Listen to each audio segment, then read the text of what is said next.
નમસ્કાર મિત્રો, સ્વાગત છે તમારું અમારી યુટ્યુબ ચેનલમાં। તો મિત્રો, આવનારી જે મહેસૂલ કારકુન વર્ગ 3 એટલે કે રેવન્યુ ક્લાર્કની જે ભરતી છે તેની એક મહત્વની અપડેટ વિશે આજના વિડીયોમાં માહિતી મેળવશું। પરંતુ તે પહેલા વિડીયો ગમે તો લાઈક અને શેર કરી દેજો, ચેનલમાં નવા હોય તો ચેનલને સબસ્ક્રાઇબ કરી દેજો।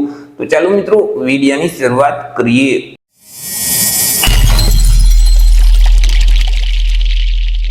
તો મિત્રો, આજે લેટર છે તે મહેસૂલ વિભાગ સચિવાલય ગાંધીનગર દ્વારા તારીખ 4/4/2025 ના રોજ લખવામાં આવેલું છે। તમામ જિલ્લાના કલેક્ટર શ્રીઓને આ લેટર છે તે લખવામાં આવેલું છે। મહેસૂલ કારકુન વર્ગ 3 એટલે કે રેવન્યુ ક્લાર્ક વર્ગ 3 સર્વંગના માંગણા પત્રક મોકલી આપવા બાબતનો કંઈક લેટર લખવામાં આવેલું છે। વિગતવાર માહિતી જોઈએ તો કે ઉપરોક્ત વિષય પરત્વે આજ્ઞા અનુસાર જણાવવાનું કે વિભાગ દ્વારા ગુજરાત ગૌણ સેવા પસંદગી મંડળને વર્ષ 2025 માટે કુલ 1600 જેટલી જગ્યાઓનું માંગણા પત્રક મોકલી આપવાનું રહેશે। એટલે કે મિત્રો, અહીં જે મહેસૂલ કારકુન વર્ગ 3 ની જે આવનારી ભરતી છે તેમાં કુલ 1600 જેટલી જગ્યા રહેશે। જે અન્વયે મહેસૂલ વિભાગ દ્વારા મહેસૂલી કારકુન સર્વંગની જગ્યાઓ ગુજરાત ગૌણ સેવા પસંદગી મંડળ દ્વારા સીધી ભરતીથી ભરવા માટે આપના જિલ્લામાં તારીખ 1/12/2024 ની સ્થિતિને ધ્યાનમાં રાખી અને મહેસૂલી કારકુન સર્વંગની જગ્યાઓ સામે નીચેનું જે કોષ્ટક છે તે કોષ્ટક 1 ના કોલમ નંબર 6 માં જે ઉલ્લેખ કરેલી જગ્યાઓ છે તે જગ્યાઓને 1/4/2024 ની સ્થિતિએ પ્રમાણિત કરેલ રોસ્ટર રજિસ્ટર ધ્યાને લઈ અને સામાન્ય વહીવટ વિભાગનો તારીખ 12/12/2024 નો જે પરિપત્ર છે તે પરિપત્રથી નિયત થયેલા માંગણા પત્રક અને પ્રમાણપત્ર નિવાસી અધિક કલેક્ટર શ્રી કક્ષાએ પ્રમાણિત કરી અને હાર્ડ કોપીમાં મંગાવવામાં આવેલા છે। સાથે સાથે MS વર્ડ ફાઇલ પણ મંગાવવામાં આવેલી છે।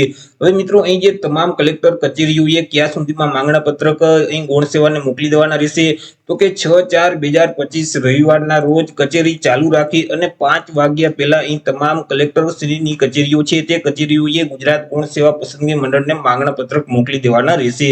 માંગણા પત્રક આવી જશે એટલે ગુજરાત ગૌણ સેવા પસંદગી મંડળ દ્વારા ટૂંક સમયમાં જ આ ભરતીની જાહેરાત કરવામાં આવશે।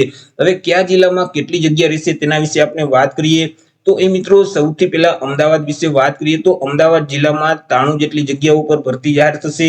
ત્યાર પછી અમરેલી જિલ્લા માટે 55 જગ્યા રહેશે। અરવલ્લી જિલ્લા માટે 40 જેટલી જગ્યા છે। આણંદ જિલ્લા માટે 37 જેટલી જગ્યા રહેશે। કચ્છ જિલ્લા માટે 60 જેટલી જગ્યા છે। ત્યાર પછી ખેડા જિલ્લા માટે 69 જેટલી જગ્યા છે। ગાંધીનગર માટે 30 જેટલી જગ્યા રહેશે। ગીર સોમનાથમાં 29 જગ્યા છે। છોટા ઉદેપુરમાં 26 જેટલી જગ્યા રહેશે। જામનગરમાં 33 જગ્યા છે। જુનાગઢમાં 38 જેટલી જગ્યા રહેશે। ત્યાર પછી ડાંગ જિલ્લામાં 6 જગ્યા છે। દાહોદમાં 35 જેટલી જગ્યા રહેશે। તાપી જિલ્લામાં 28 જગ્યા છે। દેવભૂમિ દ્વારકામાં 21 જેટલી જગ્યા રહેશે। ત્યાર પછી નર્મદામાં 26 જગ્યા છે। નવસારીમાં 25 જેટલી જગ્યા રહેશે। પંચમહાલમાં 27 જેટલી જગ્યા છે। પાટણમાં 61 જેટલી જગ્યા રહેશે। ત્યાર પછી પોરબંદરમાં 17 જેટલી જગ્યા છે। બનાસકાંઠામાં 72 જેટલી જગ્યા છે। ત્યાર પછી બોટાદમાં 36 જેટલી જગ્યા રહેશે। ભરૂચમાં 86 જેટલી જગ્યા છે। ભાવનગરમાં 58 જગ્યા છે। મહીસાગરમાં 53 જેટલી જગ્યા છે। મહેસાણામાં 69 જેટલી જગ્યા છે। મોરબીમાં 57 જેટલી જગ્યા રહેશે। ત્યાર પછી રાજકોટ જિલ્લામાં 91 જેટલી જગ્યા છે। વડોદરામાં 55 જેટલી જગ્યા છે। વલસાડમાં 21 જગ્યા છે। સાબરકાંઠામાં 39 જગ્યા છે। સુરેન્દ્રનગરમાં 82 જેટલી જગ્યા છે અને સુરતમાં 125 જેટલી જગ્યા રહેશે।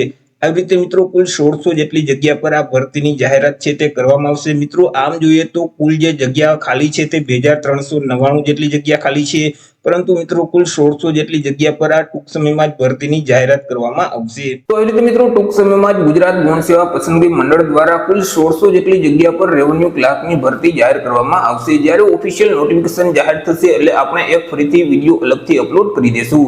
તો આશા રાખું છું વિડીયો પસંદ પડ્યો હશે। વિડીયો પસંદ પડ્યો હોય તો લાઈક અને શેર કરી દેજો, ચેનલમાં નવા હોય તો ચેનલને સબસ્ક્રાઇબ કરી દેજો। ફરી મળીશું એક નવા ટોપિક સાથે એક નવા વિડીયોમાં। ત્યાર સુધી જય હિન્દ, વંદે માતરમ।